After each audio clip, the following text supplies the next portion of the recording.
Congratulations on taking a step forward and deciding to actually learn a programming language. That takes a lot of effort and a lot of work, but it's going to be really easy. Thanks to Python, we are learning one of the easiest programming languages in the world. Really hard to master, but really easy to use.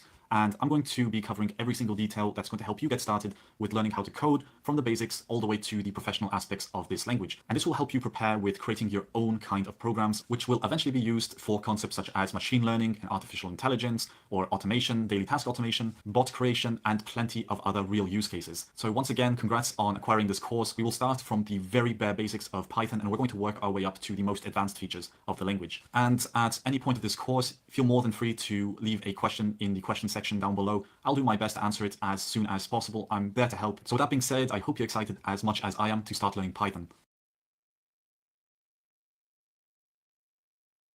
What are the requirements for this course? And to answer that as simply as possible, there aren't really any requirements. We're going to start this all from scratch. And not only, it doesn't matter which computer you use, whether it's a MacBook, a Windows computer, a Linux-based computer, it doesn't matter as long as you have an internet connection and you have a computer to type on. There are even some people who would go so far as to use their mobile phone. There are some applications you can use on your phone that allow you to actually use Python code, but to actually get the most of this learning experience, I recommend you have a normal laptop or a normal computer where you can download a few programs such as PyCharm and Python, so we can run it in a code editor such as this one. And that's all you need to get started with creating Python code. Now, before we get started with actually programming in Python, we need to install Python, and we also need to install a code editor. And my recommendation is that we get started with PyCharm. It's one of the easiest code editors to use if you're getting started with Python. And there are plenty of others, of course. There's Visual Studio Code and so on. But in this example, we're going to go ahead and download Python with PyCharm. So the best way to download Python is on python.org. It is an open source and free language to download, so anyone who tries to sell this to you, you should definitely not trust. Go ahead and go to python.org, and I'm going to leave a link to this in the resources section on this Udemy course, so you can just click on that if you want. And you want to go to downloads, and the best thing you can do is pick the most recent download over here. So we're going to be downloading Python 3.10, and that's the one that I'm currently using. At the time of watching this video, there might be Python 3.11, so just feel free to take whatever happens over here. And you can see a full list of the downloads here, but we're going to click on the one right here. And if you're on Windows, there's going to be a Windows version, so go ahead and click on it. It's going to install the package. When you open the package, it's going to say, do you want to do this and that? And it's going to tell you whether you want to install it. And you just click continue on everything. It's just a normal kind of installation. So here we can go ahead and accept. It's going to install it on Macintosh HD, which is my drive for my MacBook. And we'll just continue, and you'll just click on install. And then Python will be on your computer from that point forward. But I already have that installed. So next we need to go to PyCharm. And the best way to do this is just to type in PyCharm on Google. And it's going to take you to a JetBrains webpage. And here we want to go ahead and click on download. And there are going to be two versions. There's the professional version, which allows you to easily work with HTML, JavaScript, and SQLite. And here we're going to go ahead and select the community edition, which is for pure Python development. It's 100% free and it's open source, works on Intel and Apple Silicon. So you can use anything you want, depending on which kind of computer you have. You can also go here and see what they have.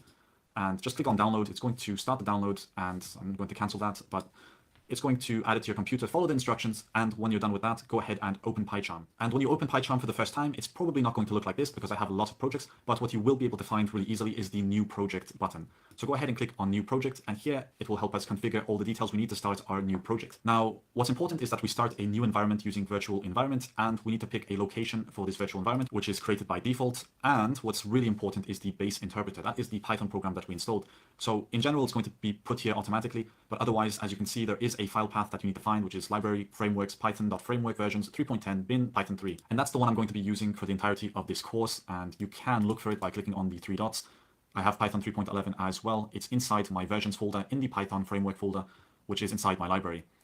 It's very similar on Windows. What's important is you find the correct path to the Python file that you downloaded and that you have it ready for PyCharm. And we're going to go ahead and untoggle the create a main.py welcome script and click on create. And this will allow us to create our very first Python project in PyCharm. And there's one thing that we're missing now, and that is our main file. So go ahead and right click on that folder, click on new, and click on Python file. And we want to type in main. Now what this is going to do is create an entry point for our program, so we can write code in here now, and it's going to execute the Python code. Make sure it's inside the main folder and not this virtual environment that's highlighted in yellow, so that we can find it easily. But with that being done, that's actually all the setup that's required to get started with developing in Python. Of course, feel free to ask if there's any problem with your installation. I'd be happy to help. Otherwise, let's move on to the next lesson. Now that we've gone ahead and successfully downloaded PyCharm and Python, we can get started with creating our very first program in Python. So go ahead and open up PyCharm, and in our main file, we're going to go ahead and create the most simple program in the world. So what this is going to do is print something to the console, and you'll understand what all of this means as we create the program.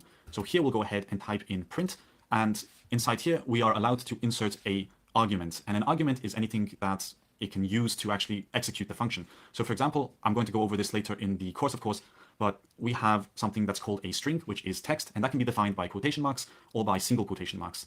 And this text will be printed to the console, which means it's going to display in the lower part of the screen as soon as we run the script. So let's go ahead and print this is some text. And we're going to leave it there. We're just going to go ahead and right-click on main and run main. And you're going to see in the console that it will execute this line of code, and it's going to just show it down here with a process finished with exit code 0 message. And this, in many cases, means that all our code went well. If we had something wrong, such as if we're missing a parentheses, it's going to give us an error, and it's going to finish with exit code 1. So for the majority of cases, we are really looking for exit code 0 when we are executing something in Python. But congratulations, you've created your very first script in Python. Of course, we're going to get into much further depth with all of this. This is just to show you that it's actually up and running and that you can already print something to your computer. And this can actually be a lot of things. It can be a number. For example, let's get rid of this. We can say 100. And it will print 100. It can print lots of things, and we use that usually to display results in Python. But with that being done, let's move on to the next lesson. In the previous lesson, we went ahead and printed something to the console as our first program. And in this lesson, I want to clarify that Python is a very strict language when it comes to syntax. And syntax is just essentially another term for how the language is written and what the computer can understand when you're typing in Python. For example, if we say something such as say 100, Python will not understand what this is because it's not part of the native syntax. And I mean, it has to follow a certain set of rules for Python to understand it.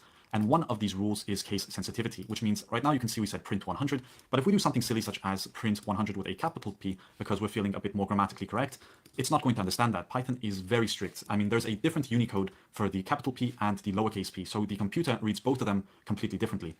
So it's really important you pay attention to the grammar and you pay attention to when you're programming with Python, because Python does keep that into account.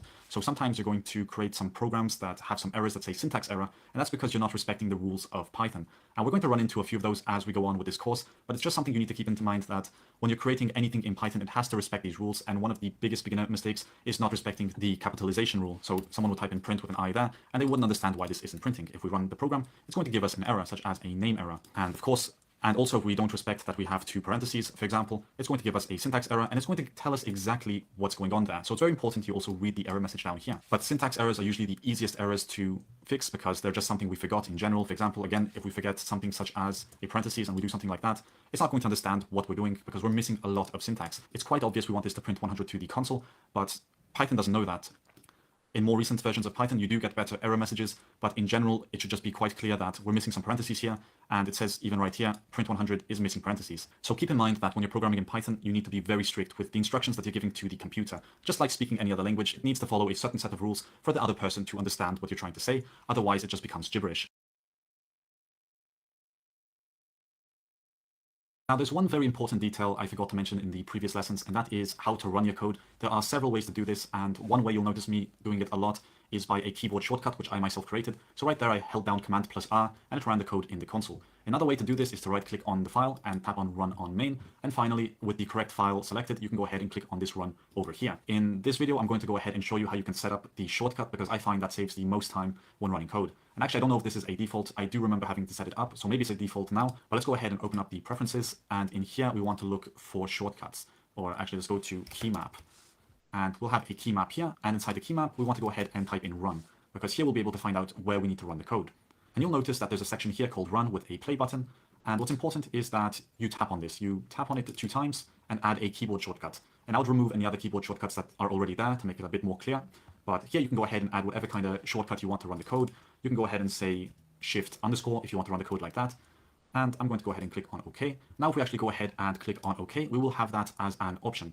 So I will just close the terminal, and now when I go ahead and hold shift plus underscore, it's going to run the code for us, and that is an added shortcut. So that's just something to keep in mind when you're programming, is that you can easily edit any kind of shortcut you want, and I find this to be the most useful shortcut you will use when programming in Python.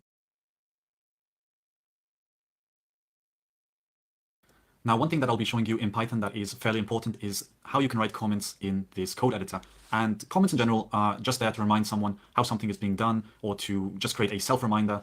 And you shouldn't really abuse this feature. In general, if you write really good code, it doesn't need that many comments, but there will be situations where you write something and it's going to be very easy to forget what it does without the comment.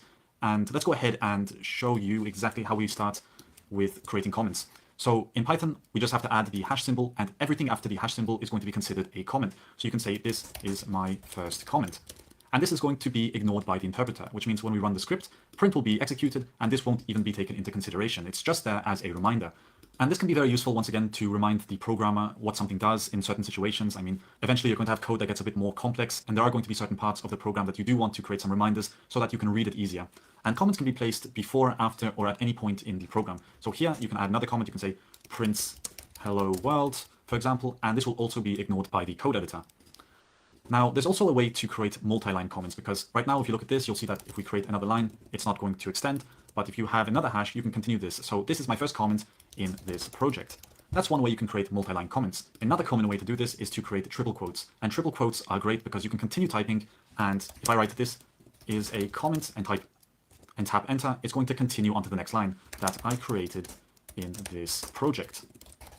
And this is another perfectly valid form of creating comments in Python. So just keep in mind that if you need to create a comment, use a hash. If it's going to be a long comment, you might want to use the triple quotes. And they're just very useful in general in Python to remind yourself what something does, or to help someone else understand what something does if it's not that clear. But you're going to see a lot of this as we progress with the course.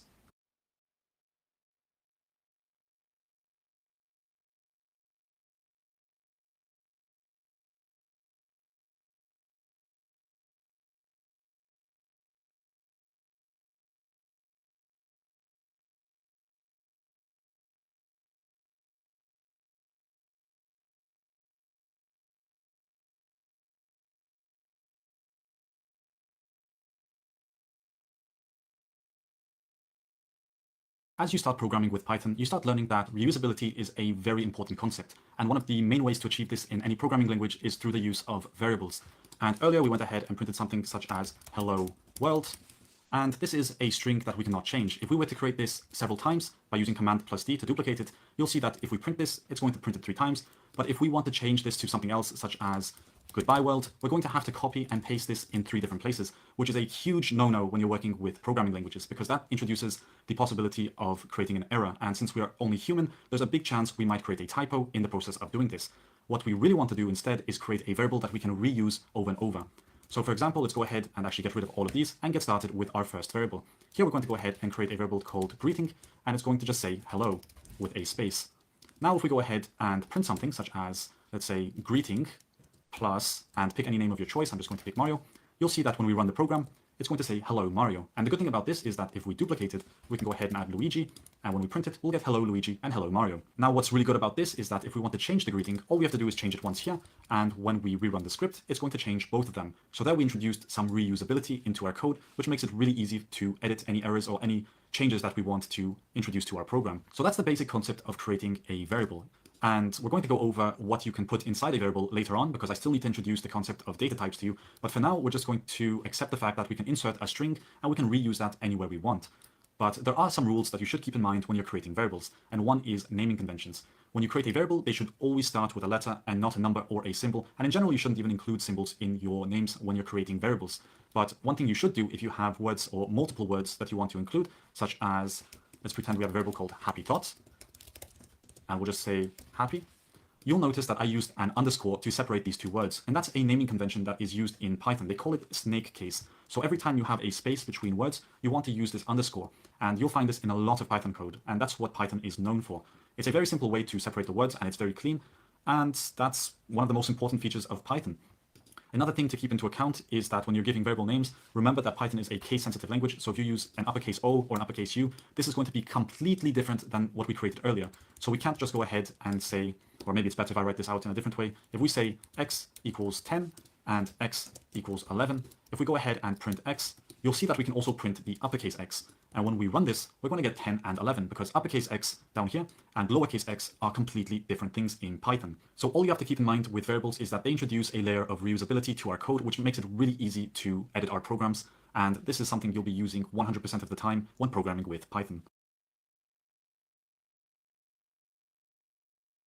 Sometimes in code we will have values that should never change, and one example of this would be, of course, the representation of pi, which is going to be 3.1415, so on. It's a huge number that I can't remember all the decimal places to, but this would be one example of a constant since it's a number that never changes. And in many programming languages, you have the option of actually saying that something is going to be a constant, and the program will recognize it as a constant. Unfortunately, in Python, we have no way of explicitly declaring something as a constant. So as you can see here, instead of having the lowercase pi, I went ahead and opted for the uppercase version. And in general, this is a naming convention when you're creating constants, is to keep everything in uppercase. So if there's something that's always going to be the same, such as an API key, for example, you want to make sure it is in uppercase, because then you can write whatever the key is, and this will always be treated the same. It's something that you shouldn't even try to edit. You can edit it because Python is dynamically typed, which means it's going to allow you to do it later no matter what. But regardless of that, you can give other programmers a very good clue that it should not be changed by leaving it in uppercase letters. In other programming languages, it would actually give you an error if you try to edit it, or it would even refuse to edit it, because constants by nature are not supposed to be changeable values, which means if we were to run this in Java and we wrote a constant, if we tried to change this to a different number, for example, we went ahead and said pi is now equal to 15,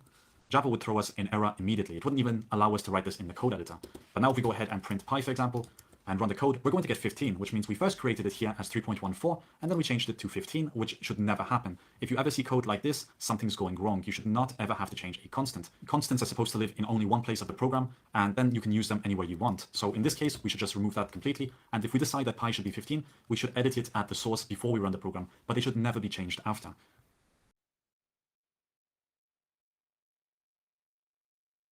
And later on in this course, I'm going to show you that these should not be used for anything scientific or specific, because computers cannot remember them accurately. Then we have something that's called a complex number. So we can just call this com. And if we go here, a complex number is going to be something such as 8j.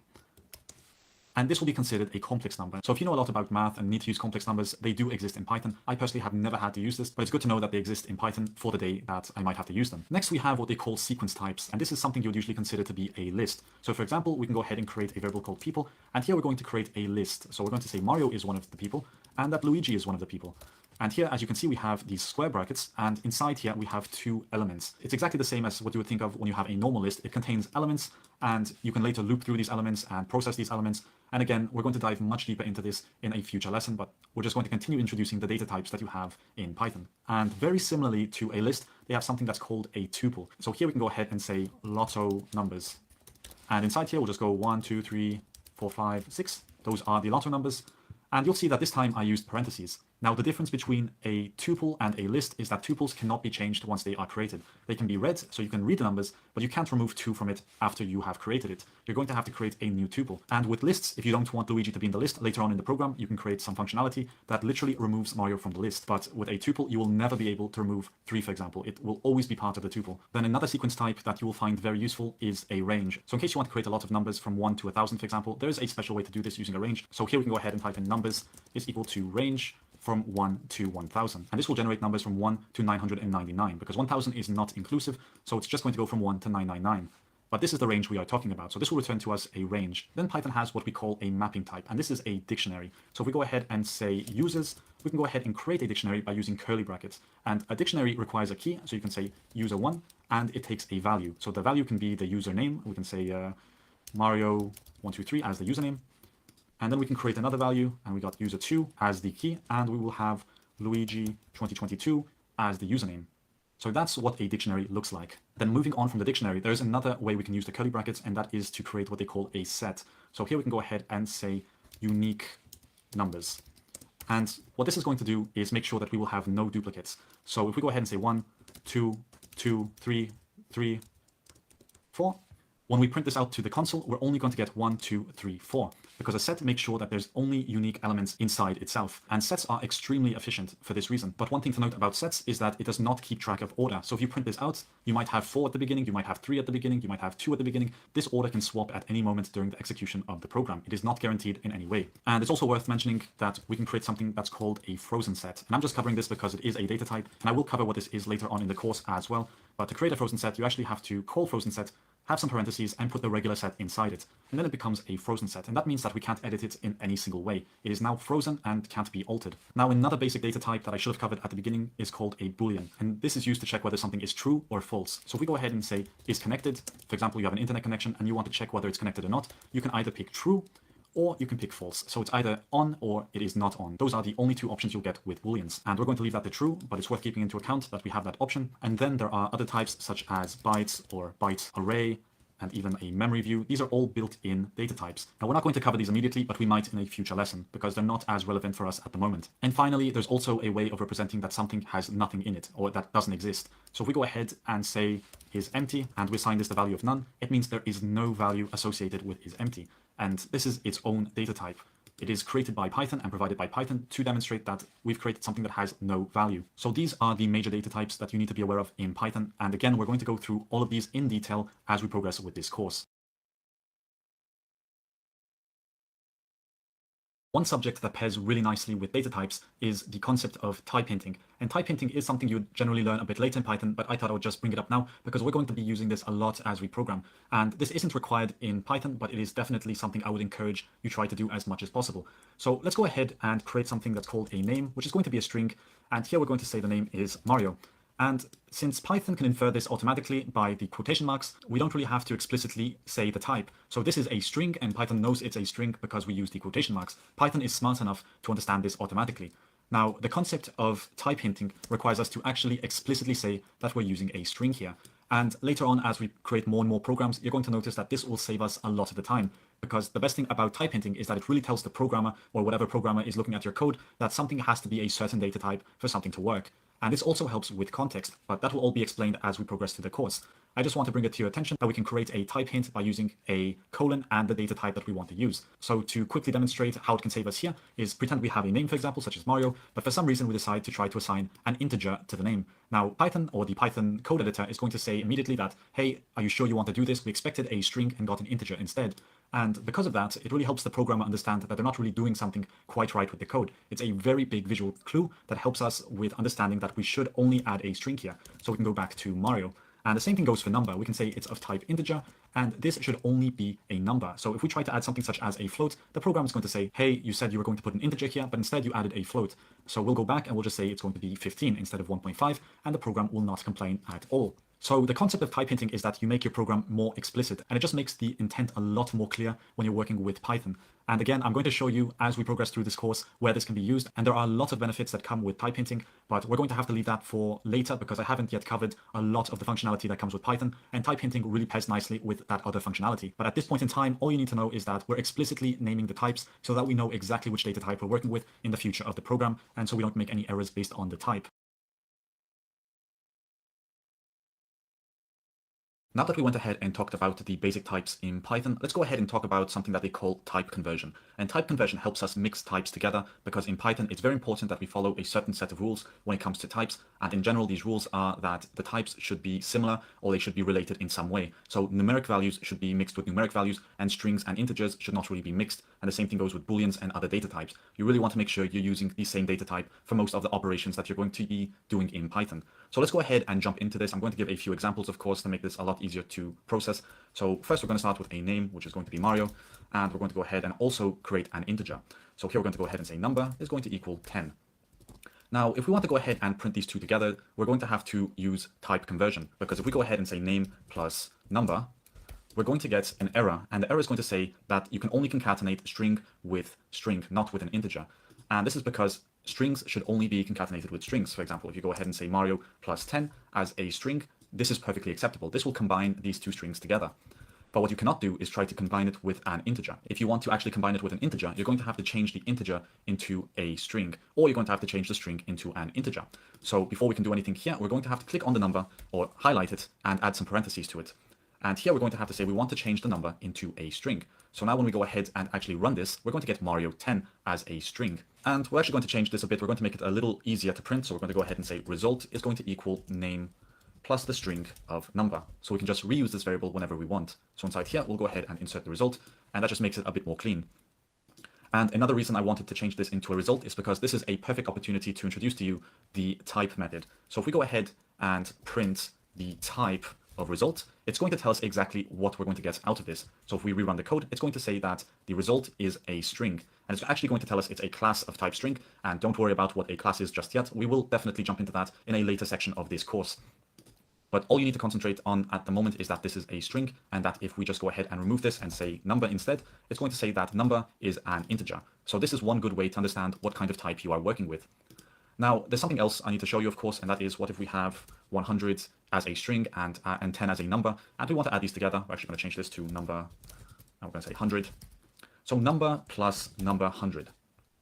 Now, if we go ahead and change the number to a string, we're going to get a very funky result, of course. So let's remove the type and print out the result. We're going to get 101, or actually 10,100. And that's not a good computation. It's doing exactly what we asked the program to do, and that is concatenating the string of 10 to the string of 100. So it's gluing them together.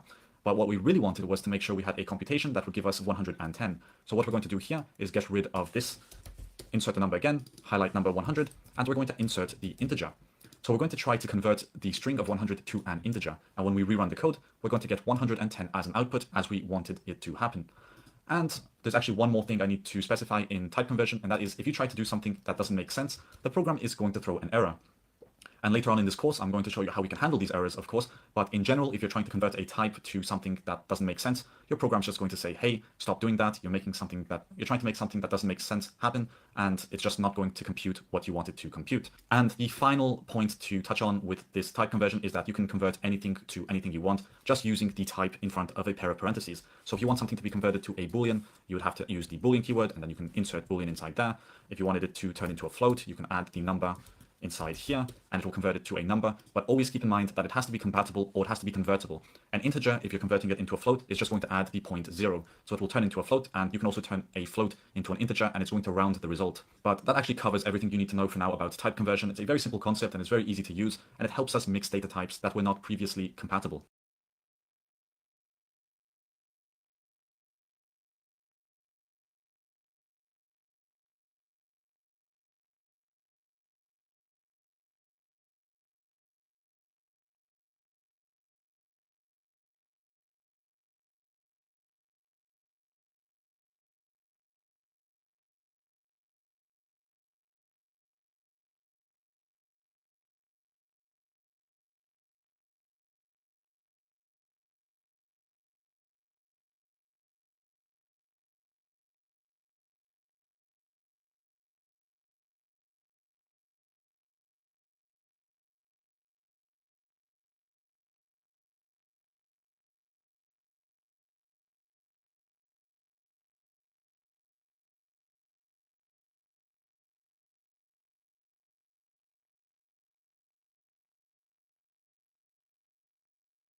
The first data type we're going to work with is an integer, and an integer is a whole number, and it can be positive or negative without any limitations to the length and without any decimals. So a simple integer would of course be 1, for example, and you can also go ahead and say b as 100, or c is going to be even a very long number as big as you want it to be, and that's going to be perfectly acceptable in Python. You can also go ahead and create an integer with a negative number by using the minus symbol before the number, and this is going to be a negative number. And later on, I'm going to show you how we can actually perform math with integers and with floats and everything. But to keep things simple, we're just going to go ahead and say a plus d, which of course should give us a value of minus 99. And again, this has to be a whole number, so it shouldn't have any decimal points, or else it's going to be inferred as a float. And one simple trick I want to show you immediately, which you probably will use a lot when it comes to very big numbers, is a way to format it. So if we go ahead and use this underscore and say 100 million, these underscores are going to be ignored in the number creation. As you can see right here, now we have a number of 100 million, but when we go ahead and print a, it's not going to show those underscores. And as you can see right here, this is far more legible than just having the underscores.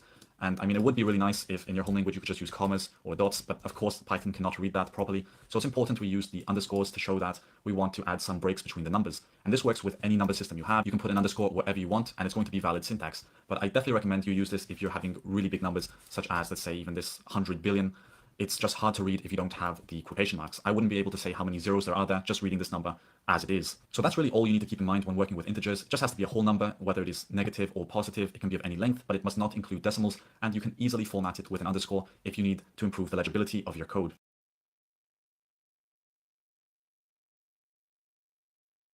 Before we move on with this course, it's now important that we touch on the subject of operators. And there are plenty of operators in Python: arithmetic operators, assignment operators, comparison operators, logical operators, and much more. We're going to be covering the basic operators, which you're going to use a lot of the time in Python, starting with the arithmetic operators. And arithmetic operators are the easiest ones to use. They just simulate normal mathematical equations, such as 1 plus 2. If we go ahead and print it, Python's going to say, hey, that's 3, obviously.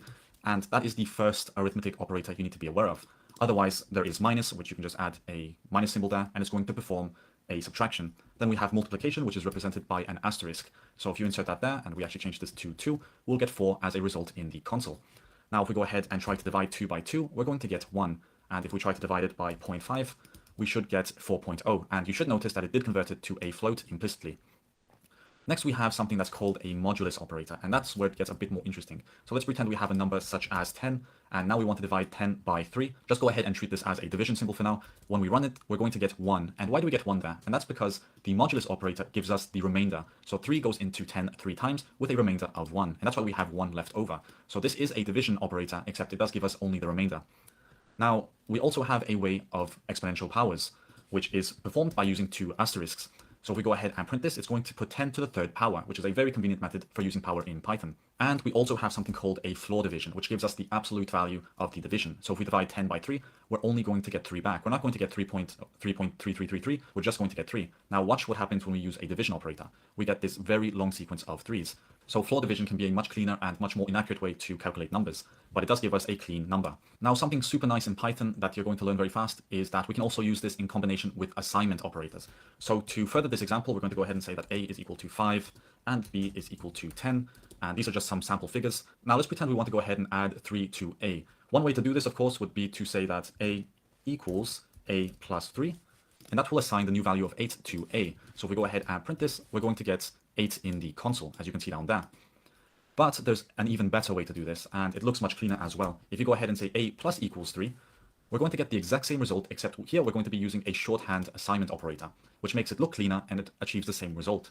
And this works with every single operator that we've covered so far: the minus, the asterisk, the division, and much, much more. I mean, we can even do it with the double asterisk for the power. So as you can see, 5 to the third power, we're going to get 125 as a result. So it's good to keep in mind that you can put any operator in front of an equals to perform this action with minimal code.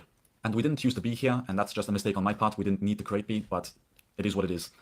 So next we're going to move on to comparison operators, and we're going to be using this a lot in Python. And don't worry if you don't remember all of these operators at once. The more you use Python, the easier this is going to come to you. A lot of them will come naturally, such as the power. Using 2 asterisks will just come to you eventually. Otherwise, plus and minus and asterisk and divide should be quite common no matter where you are on the internet. So those should be easy to remember, but everything is going to come together with practice. So moving on to the comparison operators. Here we're going to go ahead and print that 10 is equal to 5. And logically, it is not equal to 5. And that's exactly what's going to happen. We're going to get that 10 is not equal to 5. So this is the first equality operator, or comparison operator.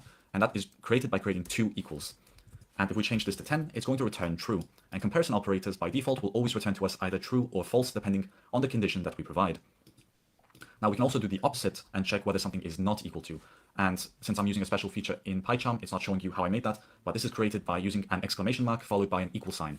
And that's going to check whether 10 is not equal to 10, and this will return false because 10 is equal to 10. But if we change it to 5, it's not going to be equal to 5, so obviously we're going to get true back. Then we've got the simple greater than operators, which tell us whether it is bigger than 5, and of course that's true, or whether it's smaller than 5. And that's going to return false. Now there's also another way of doing this, because just imagine we have 10 and 10, and we want to check that 10 is equal to or greater than 10. Well, to do that, we'd have to go ahead and literally say it and do it as the way we said it. So is greater than or equal to. So one more time, if we go here, it's going to be the greater than, and then you use the equal symbol, and it's going to check whether 10 is greater than or equal to 10, and it's going to return true as a result. And the same thing works the other way. If we go less than or equal to, it's going to perform the same computation. So here, if we add 5, it's going to work. Here, if we add 10, it's still going to work. But as soon as we add 11, it's not going to work anymore. Now, there are going to be certain situations in Python where you want to check multiple conditions. So for example, here we're going to try to create A and B again. So A is going to equal 5 and B is going to equal 10. And this time I promise we will use B. So here we can go ahead and say, let's check that A is less than B and that 10 is more than 6.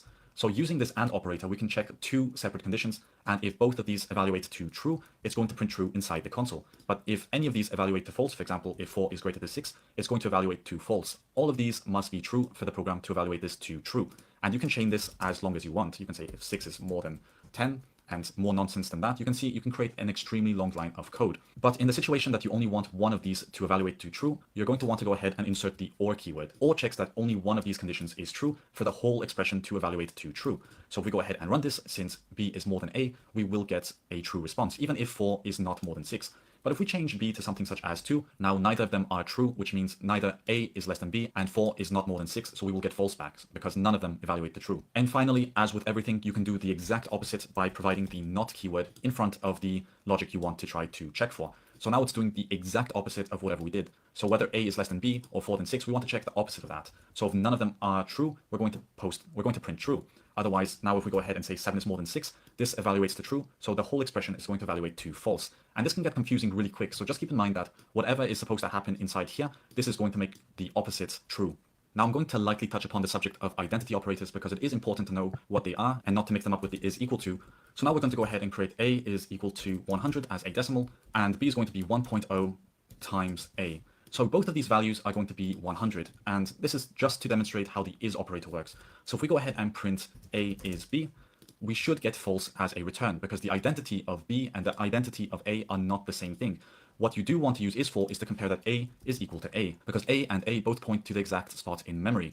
And if we go ahead and print the ID of A and print the ID of B, you're going to notice that they're going to give us different numbers, even if they are the exact same value. So here you can see it ends with these numbers over here, and this ends with this memory address over here. So they are not the exact same address. And there's a very big mistake that a lot of beginners do, and that is using is interchangeably with the comparison operator. Because A is equal to B is true, but A is B is not true. And it's a very big mistake because there are situations where you will have the same number, and that's going to point at the same memory address, not because they are the same variable, but because Python is extremely convenient. And sometimes if you have the exact same value, it's going to store it in the same memory address. So this can give you false results because at this point in the program, both of these are exactly the same. They have the same ID and everything, as you can see here in the console, but this is not guaranteed. So using this is extremely dangerous in these situations because we are not comparing them properly. We're comparing them at a moment where the ID is the same, but this is extremely dangerous because B can change its memory at any point in the future of the program. Even if it has the exact same value, it is not guaranteed that A is always going to be B. So is used for comparing identity. And of course, this can be used with is not as well. So if we go ahead and change this once again to 1.0 times A, so we get a different memory address because this requires a little bit of computation. So even if it's the same value, it's going to give it a different ID. So A is not B will return true. And again, I just want to bring this up because you will see a lot of code using this wrongly, and it's important that you actually make sure that you understand the difference between is equal to versus is. And finally, we're going to talk about the membership operators. So here we're going to go ahead and create a list of numbers, and it's going to be 1, 2, 3, 4, 5. And with this, we can actually perform some checks. So if we go ahead and check that 1 is in the numbers, and we run this script, it's going to return true to us. So we can actually check whether there's an element inside a list. So if we check that 3 is in the numbers, it will also return true. Now if we check if 10 is in the numbers, we're going to get false. And very similarly, we can go ahead and check whether 10 is not in the numbers, which will return true to us. Now I know this was a lot to take in, so congratulations on making it to the end of this lesson. We will be using a lot of this in the future, so you have plenty of opportunities to reinforce your learning with the basic operators in Python. We've already been using strings a lot in our programs, but I still want to cover the bare basics about strings so you can be comfortable about using them without having any second doubts about how they work. So as I mentioned earlier, if you have some text, a proper way to define a string is to pick some quotation marks, whether they are double or single quotation marks, it doesn't matter. You need to pick a pair and then you just need to insert some text inside there. Now there is a convenience between using double quotation marks and single quotation marks. And for me, on my keyboard, I really prefer to use single quotation marks. But there's actually another convenience that I have not yet discussed with you. And that is, what if we want to insert other quotation marks inside the string? And if you use double quotation marks, it's very easy to insert single quotation marks in a string. So if we go ahead and say text this, and we go ahead and print this ugly string, we're going to get text this. But you'll notice very quickly that if we try to replace this with double quotation marks, the program, of course, is going to be extremely confused. And that's because right now we have a string here and it ends here because the program thinks the string is ending here. And then it creates another string here while we have some undefined variable in the middle. Now, one option here is to escape this. And you can use a backslash to escape a quotation mark, or any symbol that's causing you trouble in your string. So now if we run this, it will say text this with double quotation marks. But another way to work around this is to use the opposite quotation marks on the outside. So if we use single quotation marks here, we can now go ahead and say text and freely use the double quotation marks on the inside. Now we can go ahead and say this again. And it's going to work the same way, but it's much cleaner because we didn't have to escape it using a backslash. Now, another very useful feature in writing strings is the new line feature. If you want to print something on one line and then print something on a different line, you would add a /n and it will print it on the second line. Keep in mind that whatever space you use here will be included on the second line. So you might want to go ahead and take away that space so that it adds it on the same line as earlier. Now, keeping track of spaces is very annoying. So one thing you might want to do instead is create a multi-line string by using triple quotation marks. So here we can go ahead and delete that. And now we can start typing freely. This is a story, the end. And when we go ahead and print this text, it's going to print it exactly the same way as we have formatted it. And I mean, this is just to look a bit cleaner, but in general, it should look something more like this. And when you print it, this is a story, the end. So as you can see, there are ways to create multi-line strings, and it can make your program a bit more simple if you use this. But that just about covers how you can create basic strings in Python. They can, of course, contain any kind of letters and symbols. Some of them you might need to escape because they will create problems, such as the quotation marks, so that you would need to escape for each one of those that are inside the program if you are dealing with double quotation marks on the outside. So that's something to keep in mind when you are working with strings. Now we know how to create a string in Python, but there are some drawbacks to having a basic string. And here we're going to go ahead and create an example that says, let's say, text. And now if we want to print this in combination with other text, we would have to go ahead and say 1 plus variable plus 2. And this is a lot of syntax that you do not want in Python because you do need to start editing it a bit by adding a space here and a space there so that you get 1 text 2. And that's why in Python they came up with something called a formatted string, also known as an F string. And to create an F string is incredibly simple. So instead of having to do all of this nonsense, you can go ahead and type something such as a new string, which is going to equal an F string. And that is defined by adding the F in front of the quotation marks. And now here we can go ahead and say 1, and we add some curly brackets. And this allows us to insert variables, or it doesn't have to be a variable. It can also be anything that's Python code. So we can directly insert it inside there, and it's a lot cleaner. So now if we go ahead and print the new string, you're going to see we'll get the exact same result in something that we can read a lot easier. And as I mentioned earlier, you can insert whatever you want in here. You can also go ahead and say 1 plus 1 or 1 plus 5, so we don't have 2 2s. And when we run the program, we'll get 1 text 2 6. So formatted strings are just there to make life a lot easier for us, and they are so much better than concatenating it manually. So doing new string plus hello, it just gets confusing, and I would never recommend this approach. But with F strings, we can easily get around that by instantly inserting the code we want inside the string that we want it to be with all the text that we want to format it with. And that's something we will be using a lot in Python. Maybe throughout the rest of your programming career, you're always going to find a good opportunity for F strings. Now moving on to one of the most powerful data types and probably the most simple data type in Python, and that is the Boolean. In Python, we have 2 types of Boolean. Something's either going to be true or it's going to be false. And these are the only 2 Booleans that we have to work with in Python and in essentially any other programming language. Code is very often only going to be either true or false. And even computers consist of millions upon billions of digits that are zeros and ones. And each one of these represents true and false. Now we can verify this in Python by checking that false is equal to 0 and printing that true is equal to 1. If we go ahead and print this, both of them are going to evaluate to true. So they both hold the same value, although as I mentioned earlier, false is a Boolean and true is a Boolean, but 0 and 1 are not Booleans, so they're not of the same data type. And if we try to check that true is equal to 2, it's not going to be happy with that. But if we go ahead and do some funky business such as true plus true, you will get a return of 2. And this is something you might find very interesting when starting with Python, is that this is one of the few data types that you can add together and get a result that you would not expect, such as 2 as the output. And as I mentioned earlier in the operator video, we will be using true and false a lot in this video, especially with comparison checks, such as whether 1 is equal to 1. This will return either true or false depending on how true it is or how false it is. So there isn't really much more to add to Booleans. They are as simple as they sound, and we're going to be using this a lot throughout our programming careers. It's time we move on to lists, which is another data type that we use for collections of items. And we're going to keep this as simple as possible. I'm going to show you a lot of the features of the list, but in general, if you get confused at any certain point when you're programming in the future, it's easy to make a simple Google search and you'll remember really fast, but I'll cover everything that you need to know regarding the list in this lesson. So to get started, let's go ahead and create a list. So to do this, we're going to use an example called people, which will be of type list. And you don't need to add that type hint. I'm just going to get you familiar with the context of adding this type hint when possible, because I personally believe it's a really good habit. But now that we have a list of people, we can go ahead and populate the list with some people. So as you can see, I used these square brackets to define that I'm creating a list. And inside here, we can add Mario, and items are separated by a comma. And then we're going to go ahead and add Luigi and Princess Peach, of course. And to finish this list, we're going to add Toad. And right here, we went ahead and created a list of string. It doesn't only have to be string. You're more than welcome to go ahead and add numbers and booleans also in the list. It can be a mixed list if you want. But in this example, we're just going to keep it as simple as a string list.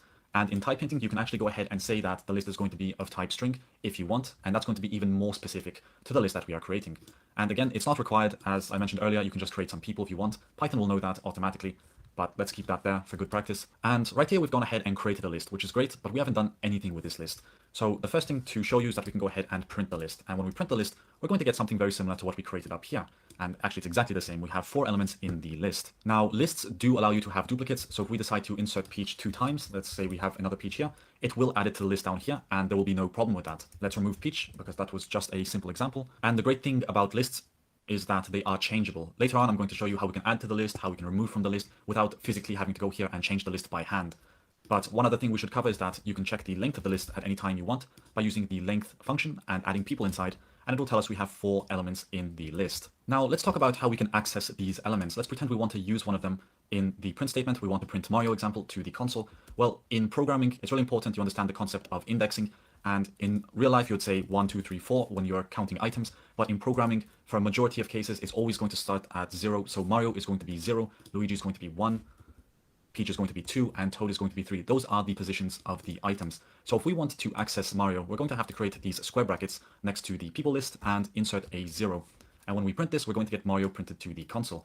Now, it's very important we try to access a real item, because if we go ahead and try to access number 4, which doesn't exist because, as a reminder, Toad is number 3, we're going to get an error that we are out of the range because it's trying to access an element that's over here, element number 4, but that's not inside the array and it doesn't even exist. And it's also possible to create a negative index. So if you want to access Toad, you can go ahead and type in -1 and it's going to go backwards. So 0, -1, -2, -3, and -4. But once again, once you go to -5, you're going to go past Mario, and that's not going to be a real index item. So it's going to give you an index error. Let's change that back to 0 for now. And next, I need to show you that you can pick a range of items. So if you want to pick from Mario to Peach, for example, you can say 0:2, and it's going to take Mario and Luigi. So Mario to Peach. Now, if you want to have everyone printed, you're going to have to type in 4, because right now we have 4 items here. And since Toad is at the index of 3 and it starts at 0, 4 is not going to be inclusive. So if we print this, we'll get all 4 items. And we can even decide to print the last 2 items just by typing 2 to 4, and you'll get Peach and Toad as a return in the console. Now, sometimes you want to check that an item actually exists before doing anything with the code. So here we can go ahead and say Luigi in people. And if we run this, we're going to get true because Luigi is in the people. And keep in mind, again, that Python is case sensitive. So if you put a lower Luigi here, it's going to return false because a capital Luigi and a lower Luigi are just not the same thing in Python. It has to be exact for that to work. Now, at any point of the program, you can go ahead and change list items by accessing them and assigning them a new value. So if you go ahead and say people at the index of 0 should actually be someone called Shy Guy. And now we go ahead and print this list of people. We're going to get Shy Guy where Mario used to be because this will effectively replace Mario with Shy Guy. And you can even replace multiple elements if you want. You can say from 0 to the index of 2, we're going to replace it with, first of all, we want Shy Guy, of course, and then we also want to bring in Bowser. So at this point, we will replace Mario and Luigi with Shy Guy and Bowser. And as you can see in the console, that's effectively what we've just done. Now let's pretend we want to insert an element without removing the person. Now we can go ahead and type in people.insert. And inside here, we can choose an index where we want to actually insert this. So let's pretend we want to insert this at the index of 2, so between Luigi and Peach. And what we're going to insert inside here is 3 exclamation marks, so we can see it immediately. When we run this program, we'll get Mario, Luigi, the yelling exclamation marks, and then we get Peach and Toad. But an even more common feature you'll find in lists is the append feature, and this is probably one of the most popular ones you'll find in lists in general. So here we can go ahead and add Shy Guy again, and what appending to a list does is add it to the end of the list. And when we run this, you'll see that Shy Guy will be added to the end. Now we're getting a warning here from PyCharm saying that this list creation could be rewritten as a list literal, and all it's trying to say is that we didn't really have to append it to the list, we could have just included it immediately. So Python and PyCharm will give you these hints every now and then. In this example, we don't really have to do that because I'm trying to explain that we can add people to the list, and in general, it would not look like this. You would add this in a separate part of the program so that it would not give you this hint. But we're going to see how that works in action as we progress through the course. Now let's go ahead and pretend we have some more people. We can say people2, and they're going to be also of a list of type string. And here we're going to go ahead and say that this is going to come from a different universe, so Sonic, and we can go ahead and say Tails. Let's pretend we want to combine these two lists. So one way to do this would be to go ahead and call the extend method. So inside here we can go ahead and extend people with people2. And if we run this, we're going to have Sonic and Tails added to the end of the list. Another way to do this is to go ahead and type in new list, for example, and say people plus people2. And if we go ahead and print this new list, we should have the exact same outcome, except we did have to create a new variable. Although I think we can easily also just type in people plus equals people2 if we don't want to do that. So here we go ahead and paste in the people again, and we'll get the same outcome.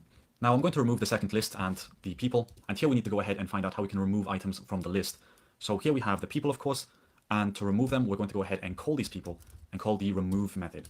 And inside here, all we want to do is remove Mario, for example. When we run the code, we will only have Luigi, Peach, and Toad because it found Mario and it removed it. If you try to type in something that doesn't exist, you will get an error because it's trying to do something that it shouldn't be able to do because it doesn't exist. And we will cover error handling later in this course, so we'll find out how to avoid this even if we try to remove Mario. But there's also a chance you don't want to remove it by the name, but you actually want to remove it by a specific index. And a very good way to do this is to call pop. So if you say you want to pop the second index, it's going to remove Peach for us, and it's going to leave us with Mario, Luigi, and Toad. If you don't call it with any kind of number, it's only going to pop the last element. So if we run that, we'll get Mario, Luigi, Peach. So it removed the last element really fast, and it's very clean code. Now, in certain situations when you're creating lists, you're going to want to clear it so you can add more items to it later. Maybe you have some sort of queue, and as soon as everyone's been handled in the queue, you want to clear the list. With people.clear, you can achieve that. You can remove everyone from the list, and then you'll be left with an empty list. Now, if you want to reverse the list, all you have to do is call .reverse, and when you run the program, you're going to get the list in the reverse order. And finally, you can also sort the list alphabetically by typing in sort. And here, if we go ahead and run the program, we'll get Luigi, Mario, Peach, and Toad in alphabetical order. But that just about covers the basics of what you need to know about lists in Python. The rest you're going to learn as we create programs throughout the course, because this is a lot of information to take in at once, and you're not going to remember it immediately. But the more we program, the more it's going to stick inside your head. So that's the approach we're going to take with lists, because we still have to cover tuples, sets, and dictionaries, and they all work in a very similar way. So it's going to be very easy to learn each one of these, and as we go through each one of these, it's going to become more and more obvious how they work. Very similar to lists, we now have a data type called a tuple. And with lists, you can change values whenever you want, however you like. Tuples are a bit different. They don't allow us to change them once they are created. And because of this, they actually become a bit more memory efficient. And you'll see in a lot of programs, they use tuples when they really have to deal with memory efficiency and a bit more speed in Python. So to get started, let's go ahead and do the same thing as we did earlier. We're going to create some people, and this time it's going to be of type tuple. And here we're going to go ahead and create the tuple. And to create a tuple, you just need to insert elements separated by a comma. So if you go ahead and say Mario, and then you go ahead and say Luigi, and we're going to create Peach again, this will create a tuple for us. But it's very common in Python that you'll see tuples with parentheses, and this is a lot easier to read. And as a personal recommendation, I recommend you use the parentheses, but keep in mind that parentheses do not make it a tuple. What makes it a tuple is this comma at the end. We can create a tuple just like this, which is very uncommon in Python, but I just need to show you that tuples are defined by the comma, not by the parentheses. So if we go ahead and print the type of people, we're going to get a class of tuple back, even though it looks like one element with a comma. It's a very big misconception that you can go ahead and create parentheses and think that this will be a tuple, because when we run this, we're just going to get a string with parentheses. So keep in mind that you do need the comma to make this all work. So let's go ahead and take in Peach again, and Luigi. This time will be in a different order. And we'll go ahead and add Shy Guy. So here we have a tuple of names, just as we did with the list. And now I'm going to show you some of the ways in which the tuple actually works. So the first thing to keep in mind is that tuples are ordered, which means you are guaranteed to get this order back when you print it to the console. And what that means is if we go ahead and print people, no matter how many times we run this program, it will always be Mario, Peach, Luigi, and Shy Guy. Very similar to the list. It's always going to be ordered, and we can always rely on the positions. Now, unlike lists, we cannot change tuples. So if we try to go ahead and say that people at the index of 0 should be someone else, such as Wario, he's taking over. If we try to run that, it's going to say tuple object does not support item assignment because tuples are unchangeable. Now, tuples do allow duplicates just like lists, so you're more than welcome to add 2 Peaches or 2 Marios if that's what you want. And we can perform a lot of the same actions as we did with the list. We can go ahead and check the length of the tuple, and there's going to be 4 elements, and it can be of mixed data types if you want. You can go ahead and insert a 10, and Python will be absolutely fine with that. Now, I didn't mention in the earlier video, so I'm going to mention it now, but you can convert tuples to lists and lists to tuples, or you can just create lists using this function. So let's go ahead and try to create a people list. So if you want to create a people list, for example, which will be of type list of string, we can go ahead and say we want to create a list from this tuple of people. So as you can see, just by typing list, a lot like type conversion, you can change something into a different kind of collection data type.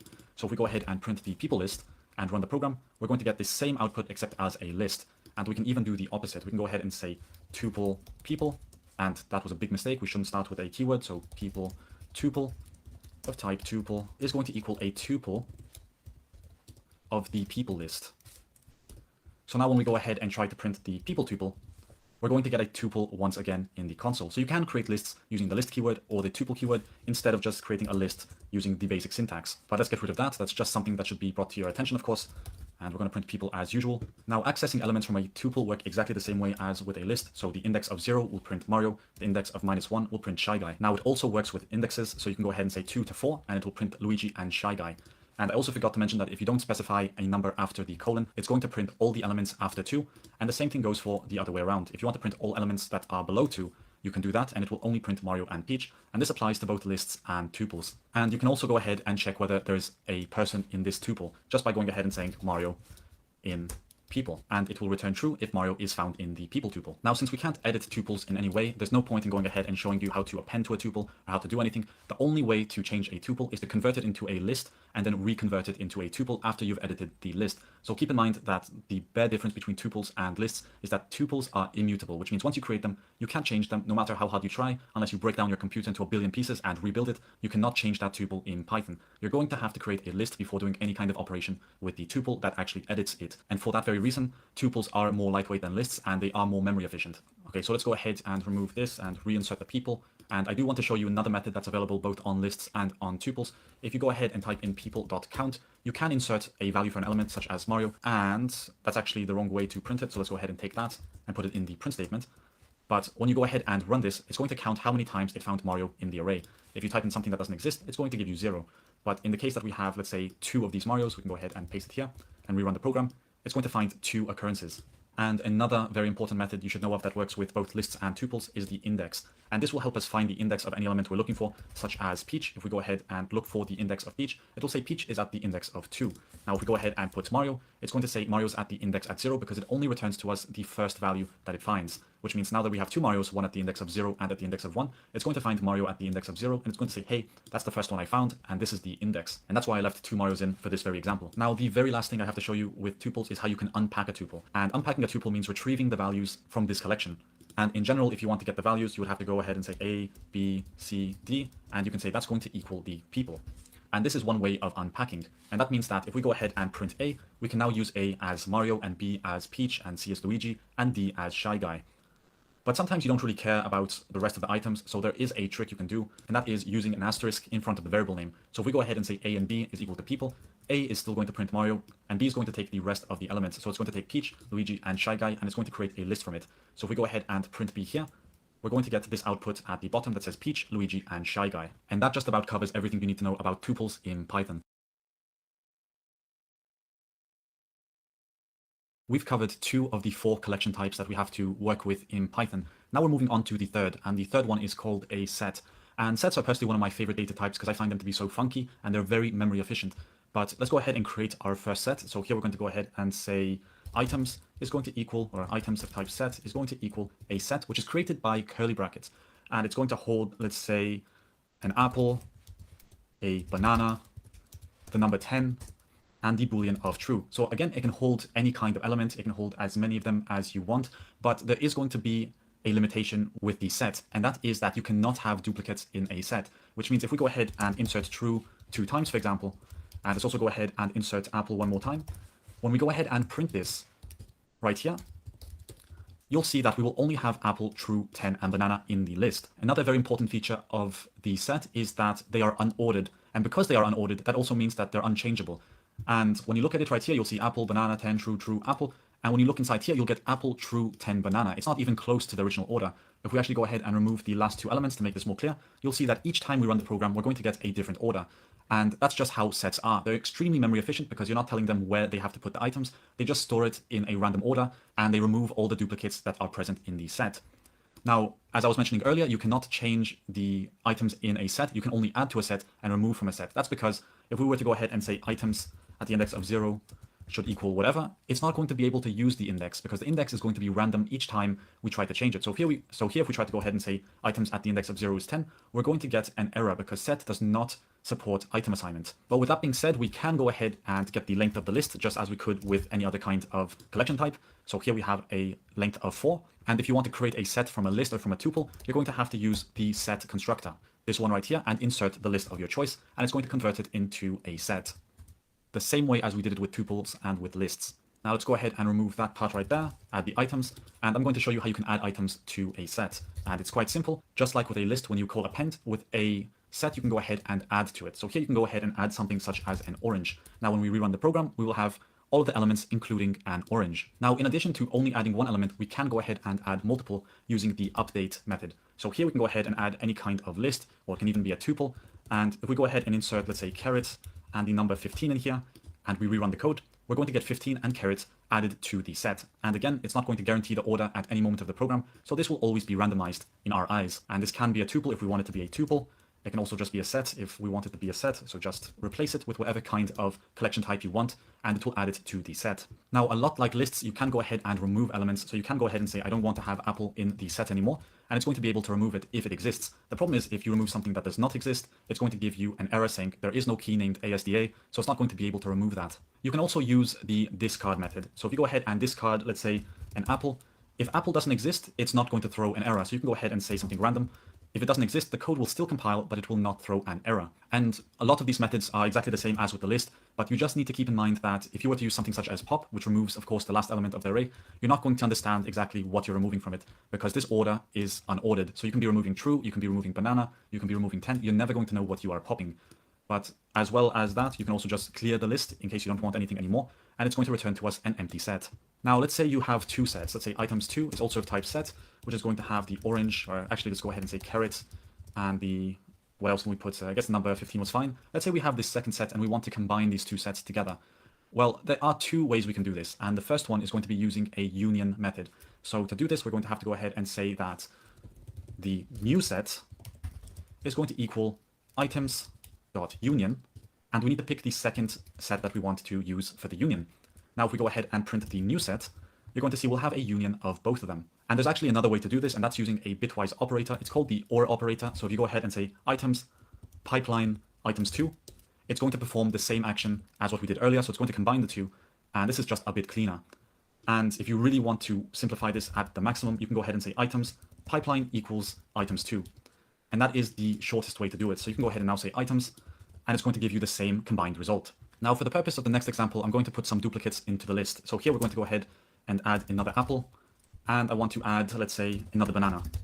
So now we are agreeing that we have both apple and banana in both sets, and the next method I'm going to show you is a method that only keeps the duplicates. So for example, if we go ahead and say items.intersection update, and inside here we pass in the second one, which is items2, it's only going to give us banana and apple because these are the duplicates. This checks that we have those duplicates. So apple and apple are a duplicate and banana are a duplicate. So it shows us the duplicates. Otherwise, you can go ahead and use the symmetric difference update, and that's going to help us find the differences in the list. So if we go ahead and add items2 in here and run the program, we'll see that these are the differences. These are what are not present in both of the sets that we've created. And you might have noticed that when you actually type these, such as symmetric difference, there will also be a different one that doesn't say update, for example. And if we go ahead and add the items2 here, I'm going to show you exactly what the difference is. When you run this, nothing's going to happen because what this actually does is return a different value, which means to actually use the symmetric difference versus the symmetric difference update, we're going to have to create a new value here, saying new set, for example. And this keyword only works if we are using it with a new set, because it creates a new set for us. And if we go ahead and print this new set, we'll have the same thing as from earlier, because now with the symmetric difference, it's creating a new set for us, which we do have to assign, unlike the update, which updates the current set. And that just about covers everything you need to know about working with sets in Python. I hope you're ready to discuss the final type of collection we have in Python, and this is called a dictionary.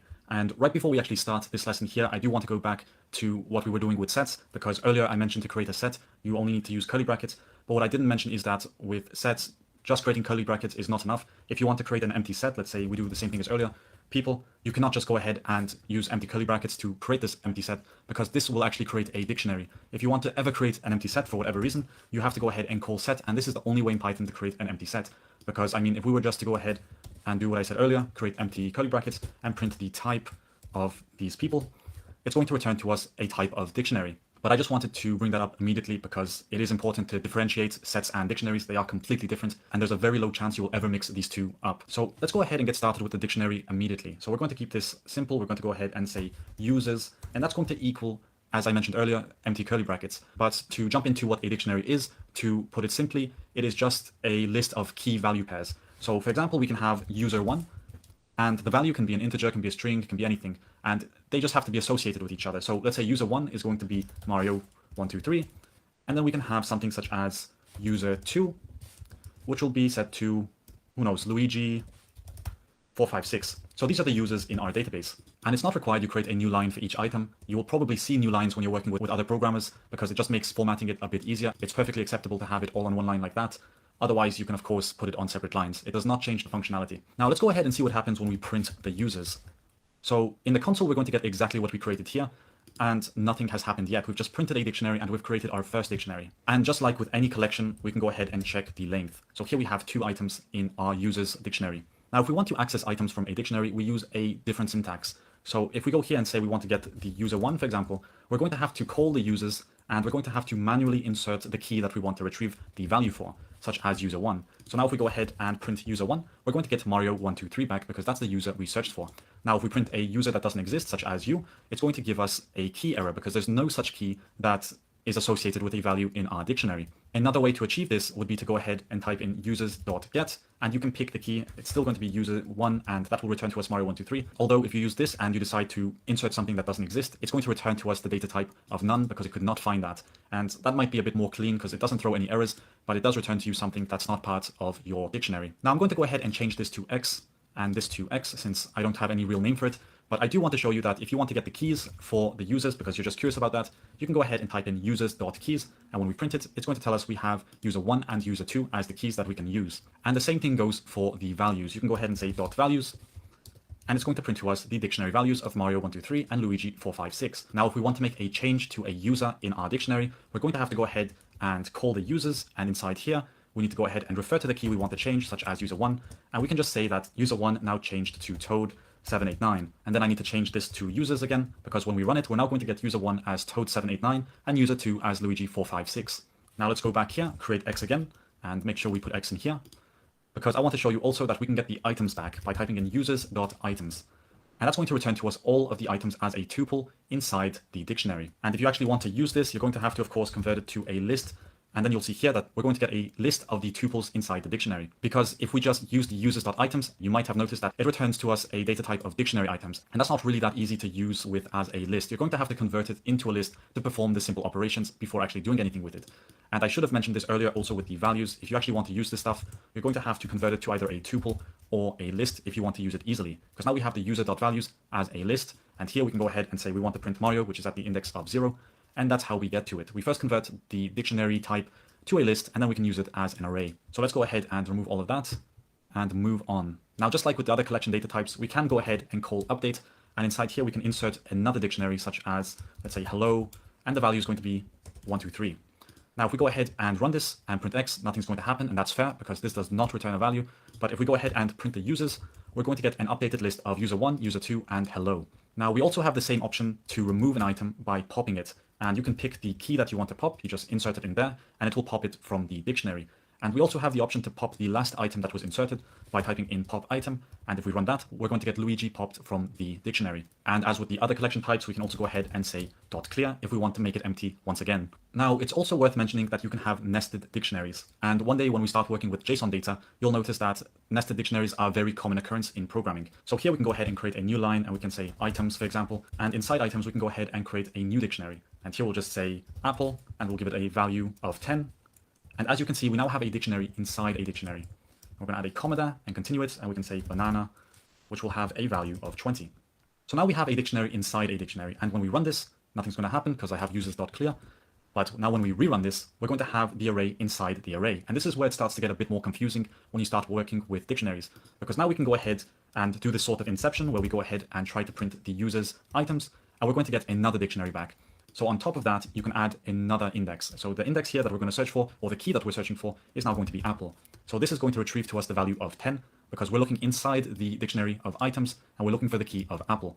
So here we get 10 back, because Apple is associated with 10, of course. Now, I'm going to show you a method that's really important and can save you a lot of trouble in the future, because earlier when I showed you that we can get a value and it returned none, that can be quite annoying in some contexts. So here we're going to go ahead and type in users.setDefault. And here, the first thing you want to do is try to get the key that you're looking for, such as user1. Otherwise, you can also provide a default value. And here we can just write, there is no key.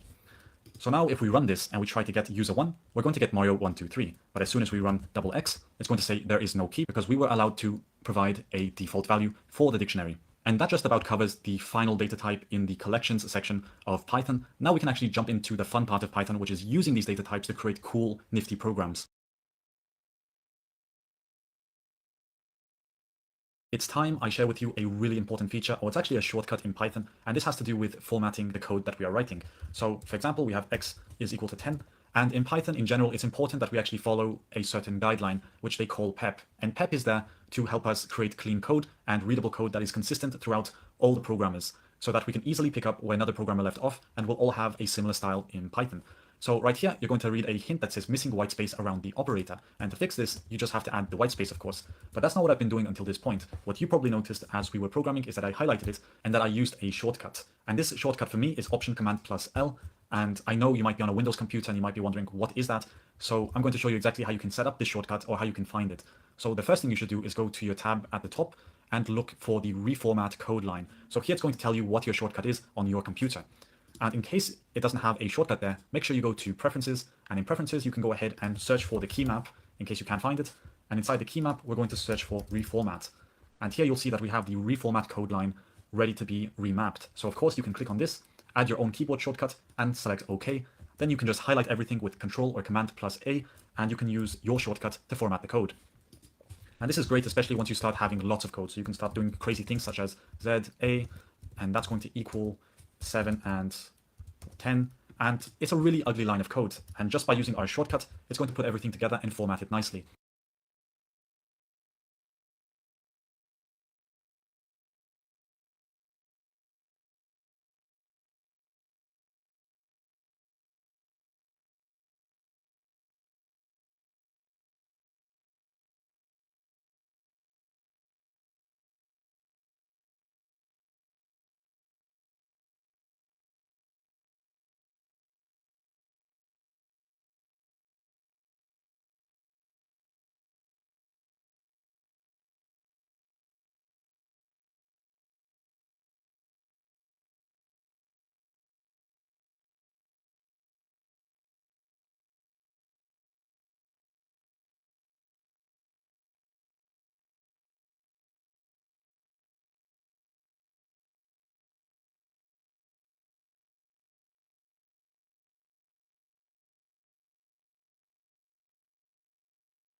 Now that we've covered so many data types in Python, it's about time we actually start creating some logic. So in the next few videos, I'm going to be introducing you to what they call conditions and logical statements. And this helps us with creating checks. So if we want to check whether a number is more than another, we can do that using these logical statements.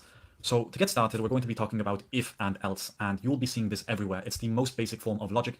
Either you do this or you do something else. So let's go ahead and get started immediately with creating our first if-else statement.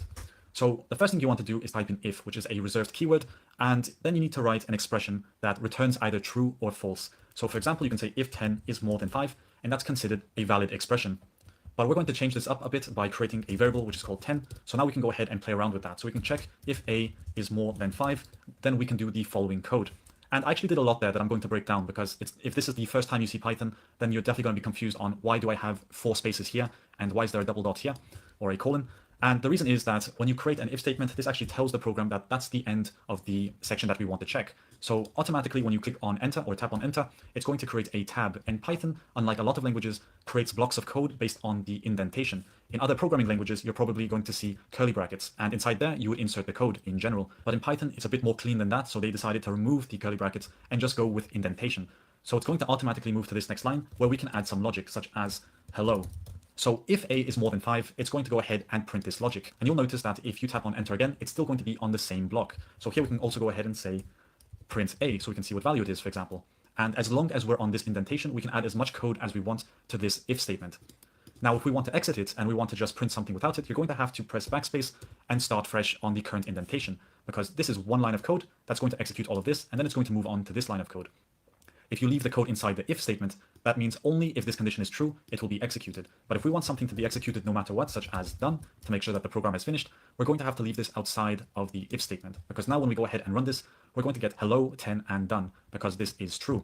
But if we go ahead and enter 4, for example, and rerun the program, we're only going to get done, because this is now false, which means it's not going to execute the code inside the block, but it will execute the print statement because this is not part of the block over here. As soon as we indent this, it's going to be part of the block, which means nothing is going to print if we run the program now. So that is the basic representation on how an if statement works, and that actually introduces you to the concept of indentation in general.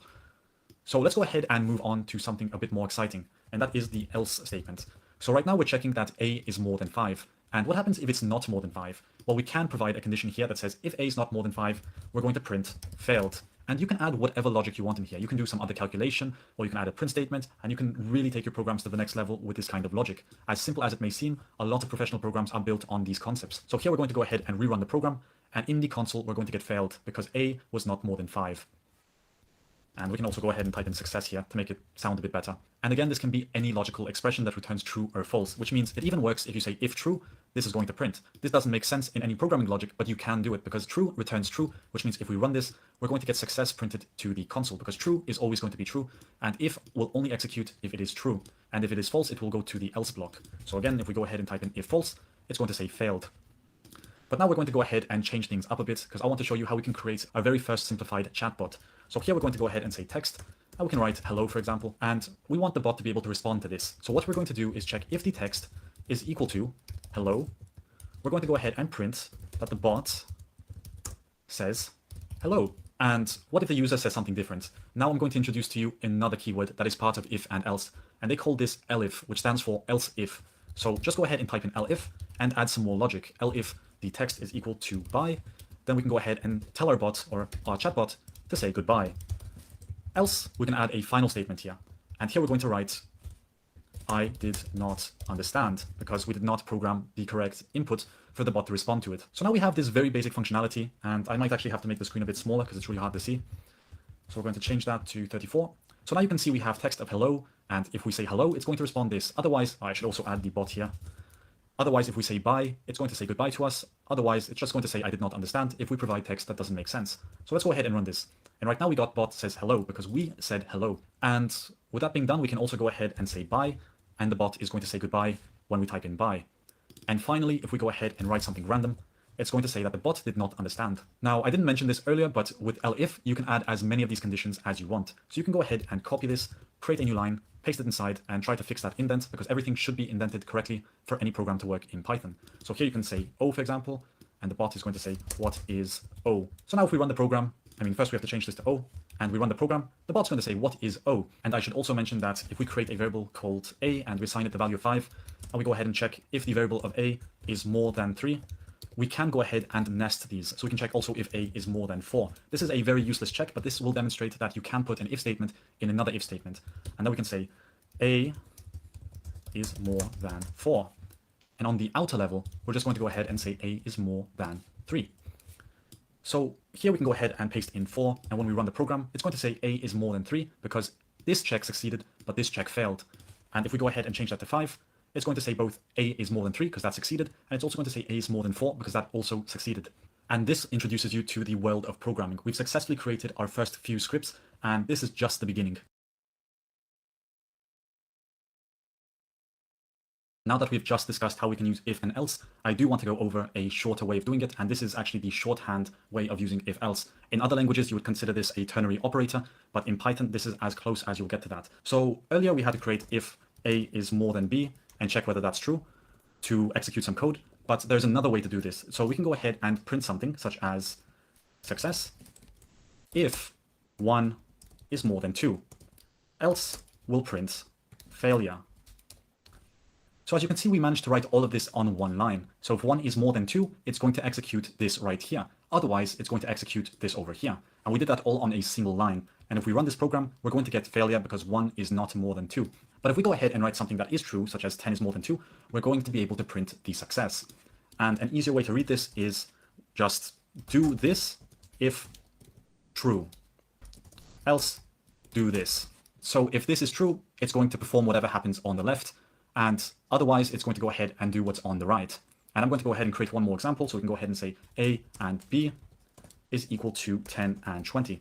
And I also wanted to show you that you can assign multiple variables on a single line, just to fit the topic of shortening expressions. So here we're assigning a the value of 10 and b the value of 20. But now let's go ahead and create this shorthand if-else statement. So here we're going to go ahead and say print a is greater if a is more than b, else we're going to print b is greater. And if we run this, we're going to learn that b is greater than a, because of course b is 20 and a is 10. But if we do the opposite, a is going to become greater. And I actually want to bring up one more example because this shows you that you can execute code, but this can also be used to assign a value to a variable. So if we go ahead and type in result, we can go ahead and do the same kind of logic as we did earlier. So we're going to say the result is equal to a if a is greater than b, else we're just going to return b. So what this will do is return the highest result, whatever that is. So if we go ahead and print the result, we're going to get 30 because a is bigger than b and a is 30. But if we go ahead and change b to 60, b is going to become bigger, so this is going to become false, and it's going to assign the value of b to the result. And there's a really big chance you'll see this a lot in Python, so I thought it was just a good idea to bring it up before we move on with the rest of the lessons. The next very important concept we're going to be covering in Python is how we can loop through a sequence. And the first kind of loop we're going to be covering is called a for loop. So a for loop is good for iterating over a fixed sequence. And let me go ahead and create an example for this. So first we're going to go ahead and create a list. So we can say a list of people as we've been doing until this point.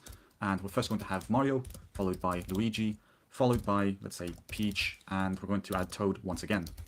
So we have these random people, and let's pretend we want to print hello name. So we want to do it for each one of these people. Now we can go ahead and write print and do it many times, or we can go ahead and say for person. And what I'm writing here can be any name you want. You can say A, you can say X, you can say C, and this is going to be used as the current person we are iterating through. So for person in people, so it's checking for the person in the list of people, we're going to do the following. So here we can go ahead and say print, and we're going to write hello, and actually we should go ahead and create a formatted string. And here we're going to add the person. So the person is the current name that it's iterating through, because what's going to happen is that it's going to go through this list and it's going to start with Mario, then Luigi, then Peach, and then Toad. And for each one of these loops, it's going to use the current name as the person. So if we actually go ahead and run this file, you're going to see in the console that we're going to get hello Mario, hello Luigi, hello Peach, and hello Toad. Now it's very common to use this with ranges. So let's go ahead and create a range of numbers. We're just going to call it numbers, and it's going to be a range of 0 to 10. And this is supposed to be range. So we've got numbers, which are a range, and now if we go ahead and write for number in numbers, and we print the number, we're going to get all the numbers printed to the console in that range. And it's actually going to be a lot more common to see the range directly written here if you need to create a quick loop. And it doesn't have to have the starting index, it's automatically going to start from 0. So here you can just type in range 10, and if we remove the numbers, we're going to get the exact same result, except with one line of code over here.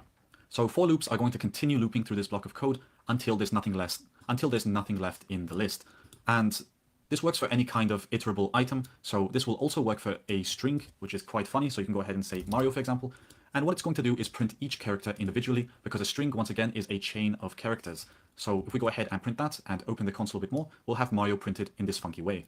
And just like with anything, you can go ahead and nest a for loop. You can go ahead and say for x in range, let's say 3, we're going to print a dash. So if we go ahead and run this, we're going to have a lot of space between each one of the letters. Mario, 3 dashes, A, 3 dashes, R, 3 dashes, and so on. Because each time it loops through this, it's going to print the number, or I guess in this case, it would be better if we wrote letter.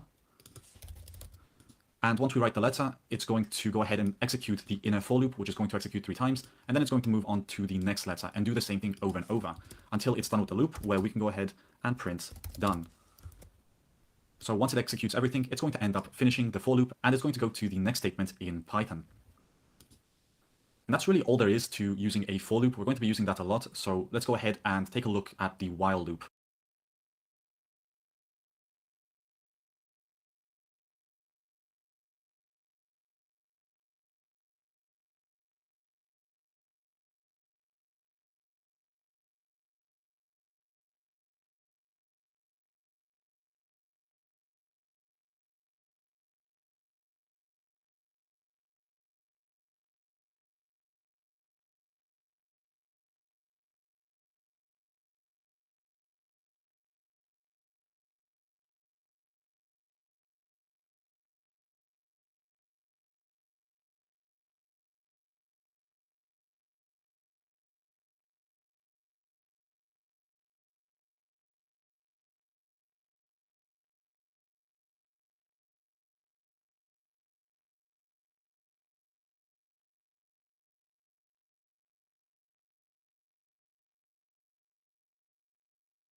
Moving on to the while loop. We just went over that using a for loop allows us to go over a fixed list, which means anything that has a fixed amount of elements, we can loop through it. But what if we don't have something that is fixed and something that is rather infinite?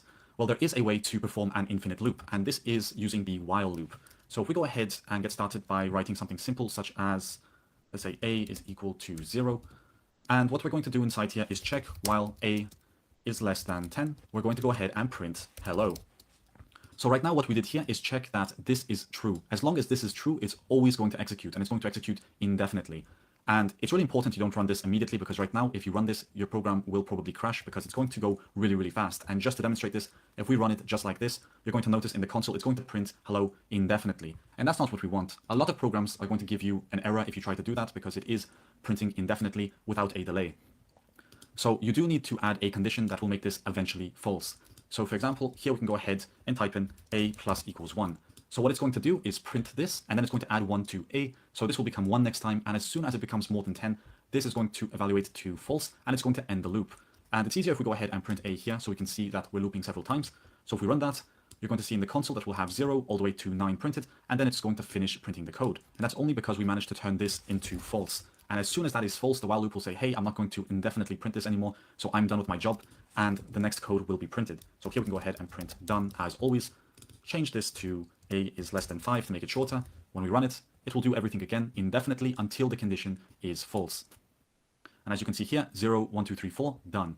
And you can put any kind of logic that returns either true or false in here, and it's going to work. It doesn't have to be an increment. It can also be something else, like if the internet is connected, we will continue providing internet. Otherwise, as soon as the internet connection fails, it can exit out of this while loop and say there's an error or something like that. But while loops are really that simple. So to sum it up, use for loops if you have a fixed amount of elements you want to loop through, and if you don't really know how many elements you are going to loop through, use a while loop until the condition is false. Now that we've discovered how both the for loop and the while loop work, it's time to go over some of the special features that they contain, such as the break and the continue keywords, which help us modify or actually become a bit more flexible with the for loop in case something goes wrong inside it, or in case we want to do something in a certain situation. So the best way to demonstrate this would be to go ahead and start with a for loop. So we're going to go ahead and say for I, which is usually the naming convention when you are looping through numbers, you will just use this lowercase I. So for I in range, keeps on saying random, 10, we're going to do the following code. So the first thing I want to go over is the break keyword. And to show you how this works, we're just going to go ahead and print I. And we're going to check if I is equal to 5, we're going to go ahead and break. So this is a keyword that's provided by Python. And what it's essentially saying is that at any point in this loop, if we reach this line of code, we're going to exit the loop. And we're going to continue with the code that goes immediately under it. So here we can go ahead and say done. So with this if statement, I went ahead and created a check that says, hey, if this is going to be a number of 5, we're going to go ahead and exit the loop and not continue with the rest of the numbers. And if we go ahead and run this, you'll see that in the console, we will get 0, 1, 2, 3, 4, and then it's going to hit 5, and it's going to exit, and it's going to go to the next print statement. And that's the bare essence of the break statement. It really just helps you exit a loop prematurely in case anything goes wrong. Insert the break statement, or in case you want to check for a certain condition that will help you exit the for loop, go ahead and use the break, because it will break out of the loop and stop it from going into the next iteration of this for loop. So we will never reach 6 as long as we hit number 5. And this actually works also with while loops. So if we go ahead and type in I equals 0, which is a much more popular naming convention rather than using a, we can go ahead and type in while I is less than 3, print I. And we're also going to go ahead and check if I is equal to 1, we're going to break. And of course, what's really important is that we increment the number each time. So here we're going to go ahead and say I plus equals 1. So now with all of that put into place, we can run the program, and it's simply going to say 0, 1, and then it's going to break. Because right here, as soon as it figures out that the number is equal to 1, it's going to tell the while loop that, okay, I'm done with doing your dirty work, I'm going to exit out of this while loop, even if this did not evaluate to false. So it's a very good way to prematurely break out of loops. Now we're going to go back to the for loop example, because now it's time to talk about the continue keyword, which is very similar to the break with a very simple exception. So let's go ahead and say for I in range 5, we'll keep it simple. We're going to go ahead and create a check immediately. So what we're going to do here is type in if I is equal to 3, we're going to continue. Otherwise, we're going to go ahead and print I. So what continue is saying is that if we hit this number 3, it's going to trigger continue, and continue is not going to break out of the code, but it's going to ignore the rest of the code in the loop, and it's going to skip to the next iteration. So instead of printing 3, it's going to skip immediately to number 4. So when we run this code, we're going to get 0, 1, 2, 4, because we went ahead and made a check for 3, and if there was a 3, we decided to continue with the rest of the loop, excluding this print statement. So everything under the continue statement will be ignored, and it's going to skip all the way back to the top at the next iteration. And this works exactly the same with while loops. So you can use break and continue in both for loops and while loops the exact same way. It doesn't make much sense for me to give an example in the while loop because, again, it's exactly the same concept. But of course, you can also go ahead and use both of them in your loop if you want. You can say if I is equal to 4, we're going to go ahead and print break triggered. And we're going to break. So we're not going to make it any further than 4. So if we go ahead and run this, it's going to say 0, 1, 2. It's going to continue and skip all of this code for number 3, and on number 4 it's going to call break triggered, and it's not even going to print number 4 because we will never reach that line of code.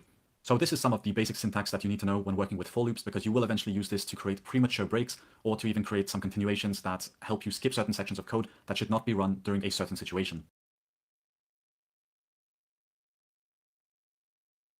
In code, you'll find that it's very common to have an idea of what you want to create without actually having the code to create it. So for example, if you want to create, let's say, an if-else statement, such as if 1 is more than 2, or let's actually make this better because that's never going to happen. We're going to go ahead and say A, B is going to equal 10 and 20.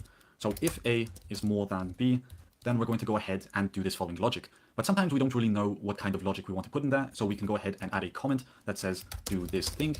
And Python's going to give us an error if we don't add any code inside there. And that's why they came up with the keyword pass. And pass just tells the program that there's no code in here, but we're not going to throw an error. It allows us to just perform nothing. So here we can go ahead and run the code safely, and we won't get any errors, even if we did not implement any code inside here. And it doesn't require you to have a string or anything. You can put pass anywhere that you're required to actually put code. And you'll find later that once we start creating functions or that kind of stuff, we're going to use pass a lot before actually writing the actual code, because it's really hard to write the code immediately for everything when you're working on a very big project. So it's just common to add pass inside a lot of the functions. And this can be used anywhere, as I mentioned. So for I in range 5 or 4, we're going to go ahead and pass. And this means that nothing is going to happen in the loop, but it also means that we're not going to get an error trying to run nothing. Because again, if we were to type in something such as count numbers, it's going to be obvious what we wanted to do in here, but Python is not going to let us work with the rest of the code in our file because we did not add anything inside here. Python thinks we messed up. And that's why we need to go ahead and add the pass keyword. So a very simple way to remember this is that pass is just a placeholder. You're going to be using it in many places where you haven't yet created the code that is needed to make your program function. We are now familiar with the for loop, with the while loop, with the if statement, and with the else statement. So why not combine these? And in this lesson, I'm going to be showing you exactly how we can do that. It's quite funky, so let's go ahead and get started immediately with an example. So for I in range 5, we're going to go ahead and do the following. We're going to go ahead and print I, and I'm going to introduce to you a new parameter, which is called end. And here it allows us to specifically and manually define the end of each print statement. So here I'm going to create an empty space. In general, by default, it's going to have a new line so that each print statement has its own separate line. But I want everything to be printed on the same line, so I'm going to define the end to be an empty space. And when we run this, we'll get 4 numbers right next to each other instead of vertically. Anyway, that's just to save some space, and it's good to know, but that's not the functionality I wanted to discuss in this video. What I wanted to discuss was the else block, because you can use that with a for loop. And the way it works is that if everything executes successfully in a for loop, it's going to use this block. So you can look at it as a success message. And if we go ahead and run this, we will get success because everything in the for loop was executed successfully. But if we go ahead and do something silly such as if I is equal to 2, and we decide to break there and run the program, it's going to prematurely exit out of the loop, which means the loop is being interrupted and the success block or the else block is not going to execute because we did have something that went wrong or something that broke out of the loop while we were trying to iterate through it. So that's the basic explanation on how the else block works in the for loop, and the same thing goes for the while loop, although I need to show you how it works in the while loop because it is slightly different. So let's go ahead and remove all of this code, and we're going to go ahead and type in I equals 0, and here we're going to go ahead and say while I is less than 3. We're going to go ahead and print I with the end of that empty space, and of course we need to go ahead and say I plus equals 1. If we go ahead and run that, we will get the same result as from the for loop, but now let's go ahead and add the else, and here we're going to print success. And we're going to get success because we managed to change this into false, and this will only execute when this turns into false. Again, if we go ahead and try to do something such as if I is equal to 2, break, the program is not going to be happy with that. It's going to break, and it's going to tell the success listener that, hey, we didn't finish the loop, it was a failure, so I'm not going to execute the code in the else block. So the only way to get this to run in a while loop is to make sure that this turns into false naturally, depending on whatever you put inside here to change that logic. So I guess it works exactly the same as in the for loop, but it's just worth mentioning that there are some added details, such as that this should turn false to naturally break out of the loop. So that's another feature that you need to be aware of when working with for loops and while loops. You might not see this as often as all the other functionality, but you should keep this in mind because it can be very useful in certain contexts.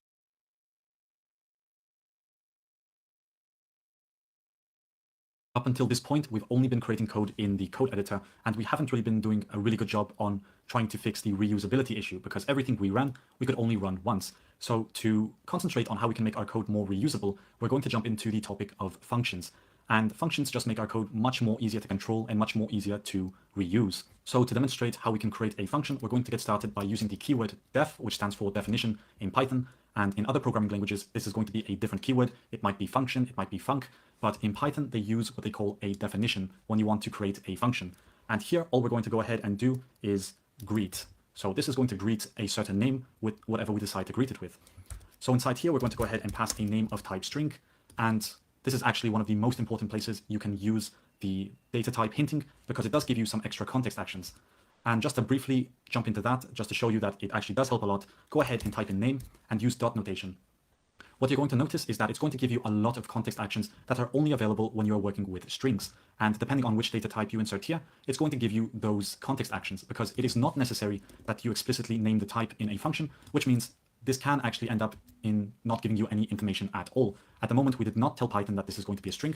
So when we go ahead and use dot notation, it's not going to know it's a string, and it's not going to give us the context actions that we can use with a string. So it's very important that we actually explicitly name the types that we are passing in to a function so that we can use them accurately inside the function. But that's just a side note. Let's go ahead and continue with creating the function. So all we want to do inside here is go ahead and say hello, comma, curly brackets, and the name. And it's going to be as simple as that, because now if we want, we can go ahead and greet whoever we want. We can go ahead and say greet Mario, and it's going to say hello Mario. We can even duplicate this and greet Luigi, and it's going to greet Luigi. And the benefit of doing this is that we have one source of truth for this function. So if we want to change something here, such as tell everyone we want to say hey, we can go ahead and say that, and it's going to reflect the changes on all the places that we used this function. So that really maximizes the reusability. Now, another thing I want to mention with the type hinting is that if we did not have this data type here, we could go ahead and insert anything we want, and we would not get this warning. Right now, because we do have a data type here, or since we are using type hinting, it's going to give us a warning if we try to pass in an integer. And if we remove this, you're going to see we will get no warning for passing in an integer. So it really makes it hard for the people using your program to understand what has to be inserted, because name can be a number. It can literally be any data type that a programmer wants to pass in. So by keeping that data type there, we are telling the programmer that they should only pass in a string. This is just one of the most important places you can use it, because it really makes your code a lot more concise, and it really tells the programmer what they should be doing, which is inserting a string and nothing else. So that's why I really recommend you use type hinting when working with functions and when you create variables, because they just give you that extra context that can save you a lot of trouble later in your program. But right here, we created a very simple version of a function. Let's go ahead and create one more so you can just get the hang of it. It doesn't have to contain a parameter. It can even be empty. So for example, we can go ahead and say def do something. And note that I'm using snake case here. And that's another naming convention that you should be aware of in Python, is that when you create a function, the words should be lowercase and they should be separated by an underscore. So here, do something is going to go ahead and say for I in range, let's go ahead and say 3, we're going to print doing something. And then at the bottom, we're going to go ahead and say done. So as you can see, I created a lot of logic in here. And now to use this logic, we need to go ahead and call it. So now if we go ahead and say we want to do something on a separate line, it's going to do everything that we told it to do down in the console. And if we want to use that logic more than once, we can just duplicate it, and now it's going to do it 2 times in a row. And that's really the main concept of functions. It's just to really make our program reusable so that we don't have to go ahead and, for example, paste this in 2 times to achieve the same thing. This is one of the worst things you can possibly do in programming, is repeating your code. If you can find one way to do it so that you can duplicate it, you're on the correct path. Otherwise, if you ever find yourself having to edit something in 2 places, such as if you want to say doing O and doing O, you are 100% on the wrong path, and you should find a way to make it more simple.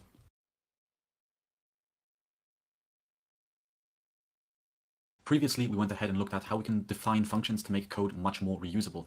And as you can see here, I created a function that says hello, and when we run this program 3 times, we're going to get hello printed to the console 3 times. And the benefit of doing this, of course, is that we can change this to whatever we want. We can also say it in Italian, and it will print it in all three places in the same way that we have edited it. So what I'm going to be explaining in this video is how we can add some parameters to our functions and what the difference between parameters and arguments are. So let's go ahead and get started by creating a fresh new function, and we want it to be customizable. So just like the previous example, we're going to go ahead and greet a person with a customized message. So here we're going to go ahead and say, let's go ahead and type in greet. And first we want to go ahead and pick a name of type string. And then we're going to go ahead and pick a greeting. So we'll just go ahead and type in greeting of type string. And here I want to introduce to you what they call a default parameter or a default value. Because right now, if we go ahead and run this, we are required to provide a name and a greeting. But you can also make it so that they don't have to do that. And to do that, you just have to add an equal sign where you usually would when assigning a variable, and you need to give it the name that you want to give it. So here, for example, we can say hello, and that's going to be considered the default value for greeting. And you can do it for each one of these variables. But now when we go ahead and print the greeting, or let's go ahead and format this string and insert the greeting and the name, you'll see that if we go ahead and try to print this or try to greet someone, such as Mario, we're not going to be required to provide the greeting. We can just go ahead and run this, and it's going to say hello Mario because we have a default greeting. But that doesn't mean that we can't define our own greeting. We can still go ahead and say ciao, and it's going to change the default to this one over here. So you can look at this as defining a variable inside the parentheses, which we can later use inside the function.